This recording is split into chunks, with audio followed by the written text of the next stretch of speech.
Setiap orang yang mengikuti aku harus menyangkal dirinya, memikul salibnya dan mengikuti aku.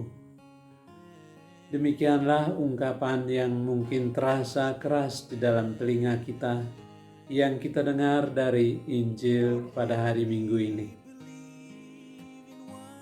Menyangkal diri bukanlah sesuatu yang normal di dalam masyarakat kita yang mengandalkan afirmasi diri.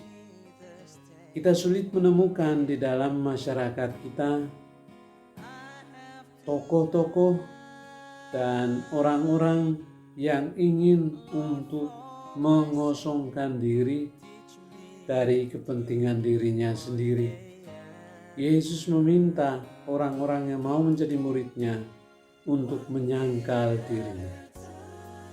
Menyangkal diri ini sesuatu yang aneh, karena orang harus melepaskan sesuatu yang menjadi pendiriannya, sesuatu yang menjadi miliknya yang harus dilepaskan, sesuatu yang di dalam budaya kita ini terutama menjadi hal yang harus dipertahankan.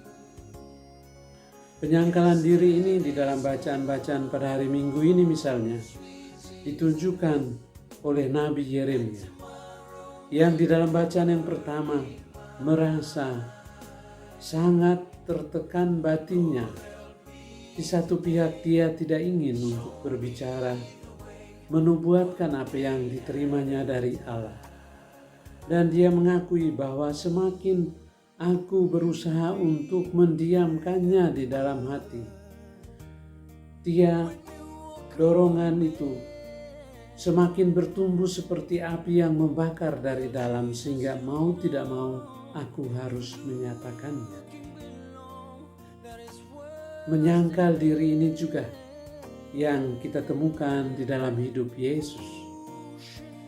Sehingga penyangkalan diri Yesus ini seperti tadi dikatakan di bagian awal dari Injil, Yesus akan melaksanakan kehendak Bapa, pergi ke Yerusalem dengan risiko akan disalibkan. Tetapi penyangkalan diri itu ditolak oleh Rasul Petrus dengan mengatakan, Tuhan, janganlah sekali-kali hal itu terjadi padamu. Dan Yesus menegur tegas Petrus bahwa enyahlah iblis.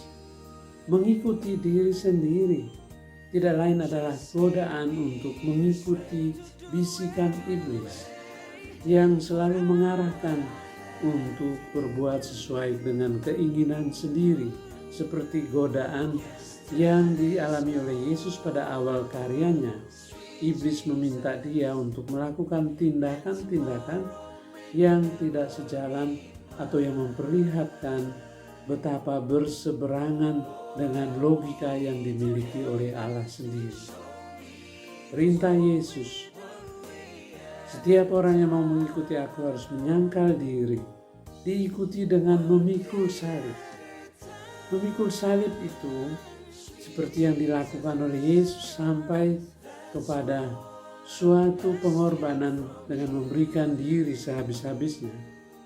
Bukan suatu tindakan bunuh diri yang mati konyol, tetapi suatu komitmen yang akhirnya berpuncak pada pemberian diri, termasuk ketika dituntut untuk menyerahkan diri seperti Yesus.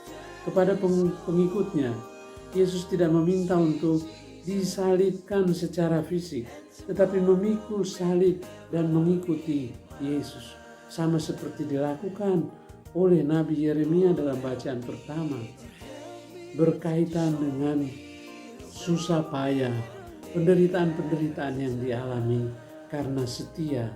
Mau tidak mau harus mewartakan apa yang diterima dari Allah, kendati hal itu menjadi berita buruk bagi orang-orang di sekitar yang kemudian menjadikannya sebagai bahan olok-olokan.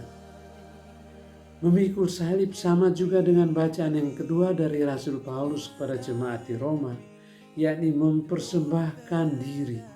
Persembahkanlah tubuhmu dan bersikaplah tidak mengikuti apa yang dikehendaki oleh logika manusia, seperti mentalitas yang berseberangan dengan apa yang dialami di dalam Allah.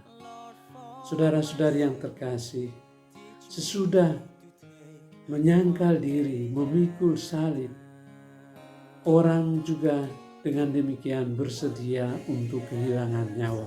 Maka di dalam Injil Yesus mengatakan, barang siapa mempertahankan nyawanya akan kehilangan nyawanya, tetapi siapa yang kehilangan nyawanya demi aku akan mendapatkan nyawanya, memperoleh kehidupan. Pada hari Minggu ini kita dipanggil untuk membarui komitmen kita. Bukan dengan suatu semangat membabi buta untuk membunuh diri dalam bentuk kemartiran yang tanpa alasan, tetapi berjuang di dalam komitmen kasih, termasuk ketika harus menyerahkan segala yang kita miliki untuk membuktikan kesetiaan kepada Allah yang memanggil kita masing-masing menurut tugas dan kepercayaan yang diberikan kepada kita masing-masing sesuai dengan panggilan kita masing-masing. Selamat mengikuti Yesus. Berikanlah diri sehabis-habisnya melalui pelayanan kepada Dia dan perolehlah hidup dalam kepenuhan akan kasih Yesus. Tuhan memberkati.